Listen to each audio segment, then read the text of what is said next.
This is The Corner Series, a McGuireWoods series exploring business and legal issues prevalent in today's private equity industry. Tune in with McGuireWoods partner Geoff Cockrell as he and specialists share real-world insight to help enhance your knowledge. Thank you for joining another episode of The Corner Series. I'm your host, Geoff Cockrell, partner at McGuireWoods.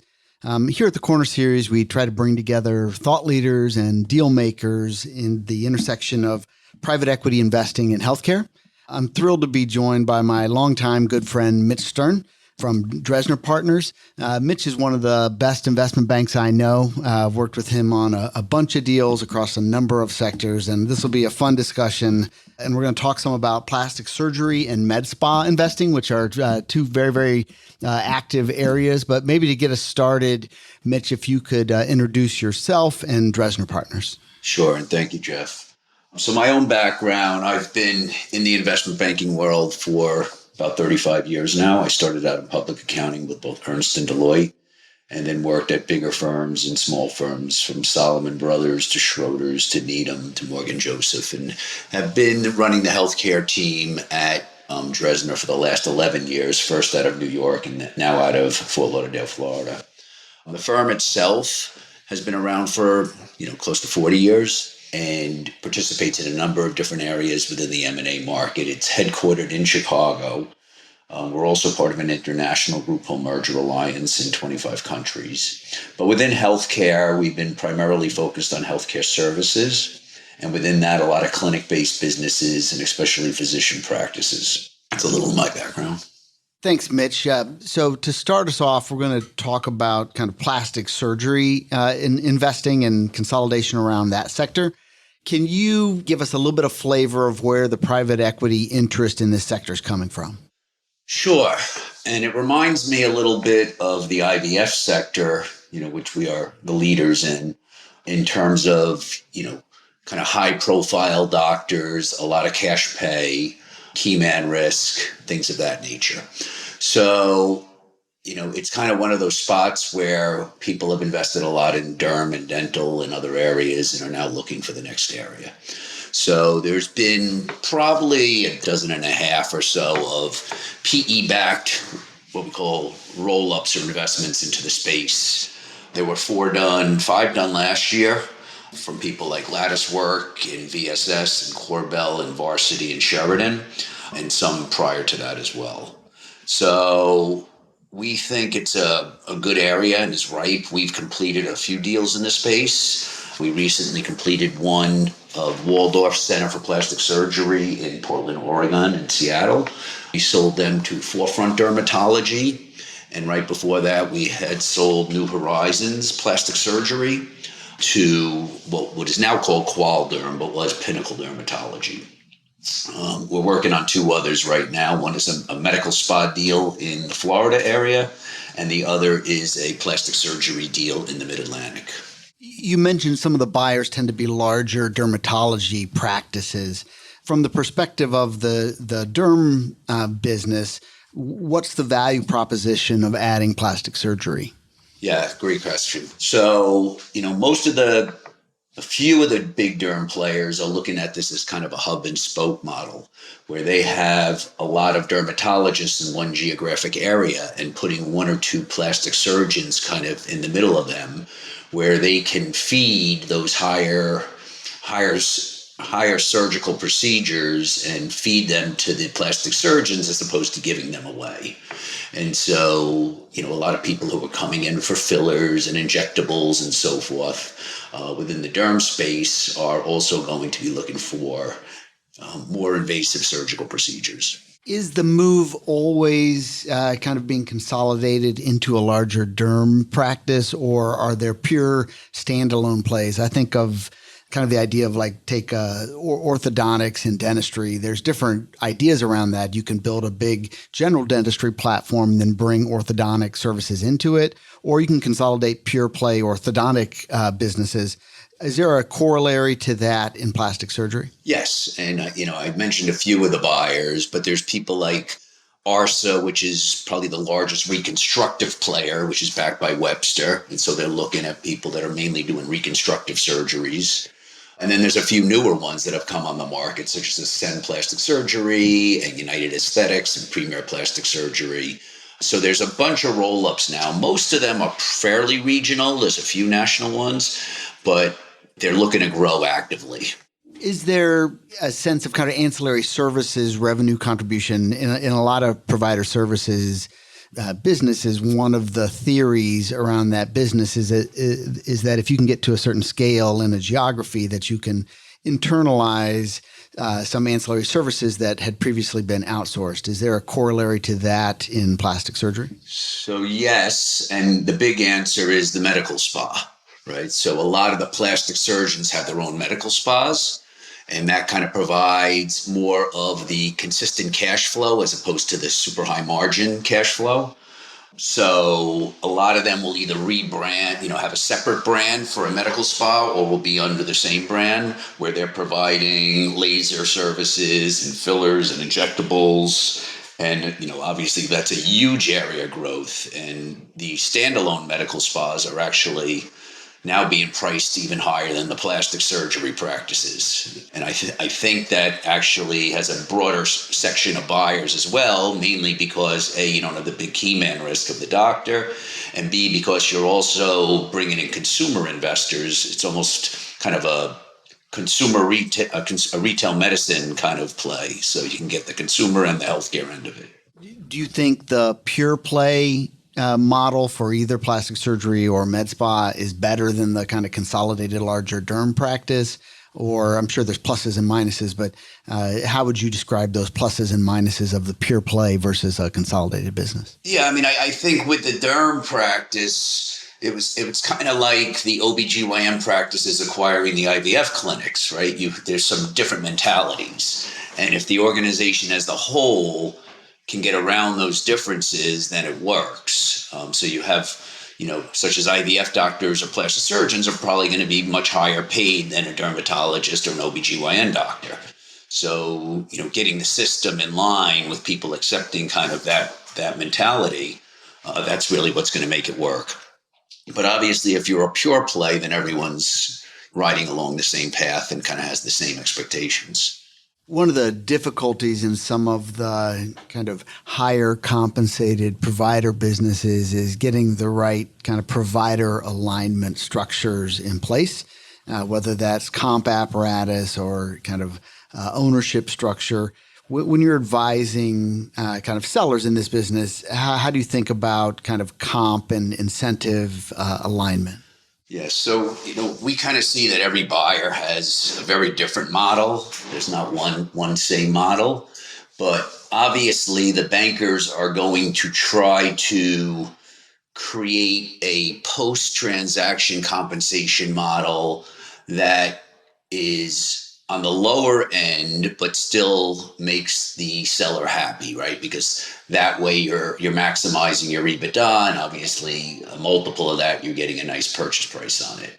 Sometimes we have a buyer saying, hey, we need to pay them more, and we'll adjust accordingly. We're seeing everything from kind of pure bases to base plus bonus to pure, eat what you kill kind of models. So they're really kind of all over the place. In the kind of consolidated model where it's not a pure play plastic surgery model, how do you see the compensation apparatus of these plastic surgeons fitting into the broader compensation apparatus of a derm practice? They tend to be different. Do you see friction there, or how are you seeing folks think about that? We haven't seen friction yet, but those tend to be more, kind of percent of net revenue type models, after kind of your basic costs. Those we tend to see, which aligns a little bit more with the dermatologists themselves. So I think they try to create some sort of alignment that way. But, it's really about, can you create a good referral base both ways? And if so, then I don't think the doctors care as much about the compensation model if they're benefiting. A number of sectors in the last 12 or so months have come under pressure from kind of labor pricing pressure. Has that been a feature in plastic surgery roll-ups, or has that been a little immune? Yeah, we haven't seen it as much as some areas. I mean, obviously, there's turnover at all these groups, and that's why kind of a well-heeled group that has a good kind of internal model works a little bit better.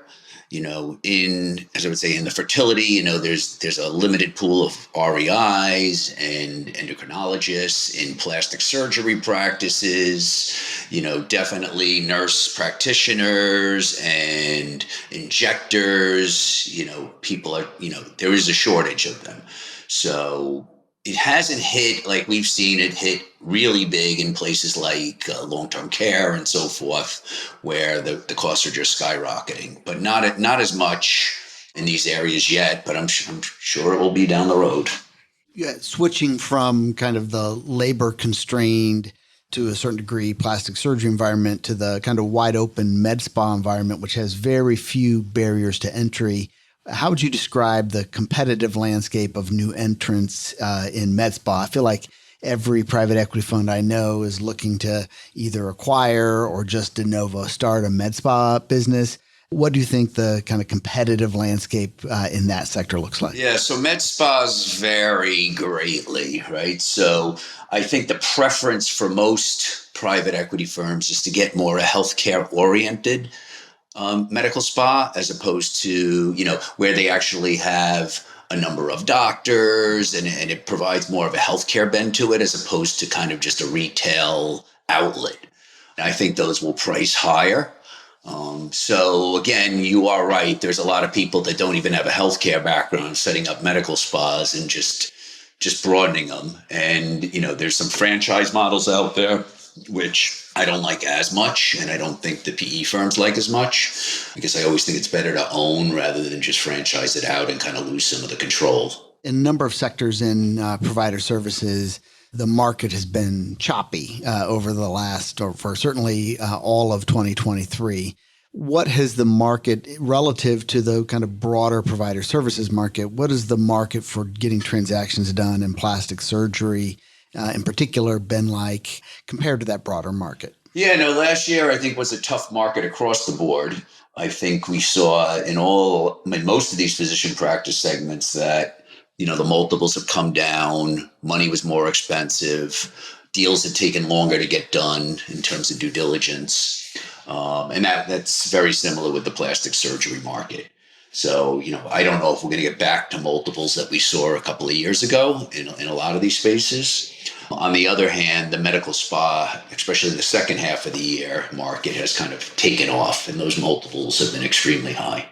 As you're talking to kind of existing practices, thinking about the plastic surgery environment, what's some of your advice for a seller or a practice that is looking at maybe partnering with someone? Is there a certain size or scale that they should be at? When should a practice think about being kind of the base for a platform versus a tuck-in? How do you advise folks on that front? Sure. So, our preference is to have practices with at least 2 surgeons. Having 3 to 4 plus surgeons is always going to make it easier. And within that bucket, making sure that the surgeries are not kind of all on one person. So someone's not doing 80% of the surgeries and the other person's doing 20%, because you want to avoid anything related to key man risk. And it's tough to do, but the more you can broaden it out in terms of locations, in terms of surgeons, in terms of the other providers, in terms of the med spa, people want to see med spa being a decent size portion of the business, as opposed to 10% of the business. If it's 30% of the business, that's going to add to value and make people a little more comfortable. Mitch, one of the areas where we see private equity funds looking for investment are in areas where there's a little less kind of antitrust pressure. And given the kind of cash pay dynamics around plastic surgery and med spa, that would appear to be an area where consolidation would not be kind of encountering those antitrust pressures.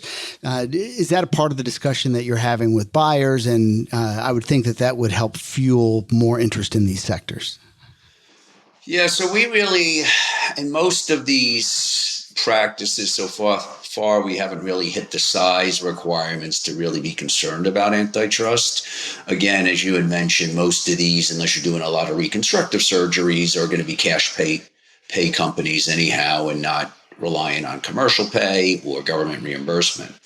So again, a lot of these platforms are newer and are much smaller in size, consists of 2 or 3 practices at the moment and growing. So I think that if it ever gets there, I think that's out in the future. Mitch, a number of sectors have their own kind of specific headwinds or risks attendant to those businesses. As you look at kind of plastic surgery first and then med spa second, are there some particular risks in those business models that you think that a company or even a buyer should be most attuned to? Yeah, so with plastic surgery, obviously these are higher pay, higher costing procedures in general. So obviously the economy is going to have some play into it, though there are some areas where you're just never going to go down. And I think that's probably more in the medical spa areas. People are still going to get their Botox and their fillers and so forth, no matter what the market is, right? People are just concerned with how they look these days. But yeah, I think the main concern with plastic surgery, and that's one of the things that we work hard with the client to get around, is how to minimize that at least the perception of key man risk to a potential buyer. And, really, where can we really grow the business, and how do we broaden the revenue stream so it's not based on, one particular area? Whenever I'm chatting with a banker, I try to get a little bit of the look forward vibe from the banker. You guys always have the first look at what the upcoming pipeline is going to look like. Kind of from where you sit here early 2024, what do you think 2024 holds for the provider services market in general, and dermatology / plastic surgery / med spa in particular? Yes, we're all hoping that it's going to be a better market than last year, and I think it will. I don't think interest rates are going to go up, and hopefully they may even come down, which will help everyone overall. And I think now that there are a bunch of new roll-up entrants into the plastic surgery market, they're going to be actively looking to go out and acquire companies. In fact, there was one just announced today by, I believe it was Varsity Healthcare's platform, United Aesthetics. So we think, obviously the newer entrants into the space are going to be aggressively going out and trying to buy companies. Medical spas, as you mentioned, there's a ton of players out there looking to do something. I think if you could get some decent size into it, 3 to 5 million of EBITDA and up, I think you have a real attractive opportunity.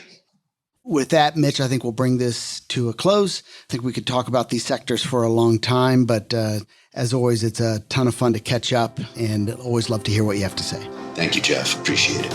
Thank you for joining us on this installment of the Corner Series. To learn more about today's discussion, please email host Geoff Cockrell at gcockrell@McGuireWoods.com. We look forward to hearing from you. This series was recorded and is being made available by McGuireWoods for informational purposes only.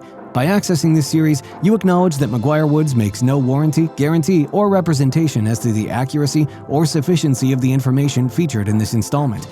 The views, information, or opinions expressed are solely those of the individuals involved and do not necessarily reflect those of McGuireWoods.